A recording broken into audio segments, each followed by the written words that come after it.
Hi viewers, நம்ம இந்தியாவிலே தமிழ்நாட்டில் மிக பிரமாதமான ஒரு வனம் இருக்குது.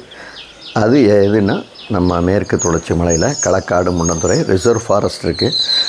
வருடந்தோறும் இதில் ஒரு சில நாட்களில்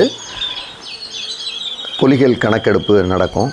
அந்த மாதிரி பார்த்திங்கன்னா இந்த வருடம் 2024 பிப்ரவரி 20லேருந்து 27 வரைக்கும் புலிகள் கணக்கெடுப்பு நடக்கிறது. இந்த காலங்களில் பார்த்திங்கன்னா நீங்கள் தலையணையாக இருக்கட்டும், திருக்குறுங்குடி நம்பி கோயிலாக இருக்கட்டும், மணிமுத்தார் அருவியாக இருக்கட்டும், பாபநாசம் பகுதியாக இருக்கட்டும், இந்த பகுதியில் மக்கள் உள்ளே செல்வதற்கு அனுமதி இல்லை. மீண்டும் ஞாபகம் வச்சுடுங்க, 20 to 27 பிப்ரவரி 2024 அனுமதி இல்லை. ஸோ புலிகள் நிறைய பெருகணுங்கிறதுனால நமது வனத்துறை இந்த நடவடிக்கை எடுக்காங்க. ஸோ அவங்களது கணக்கெடுப்பு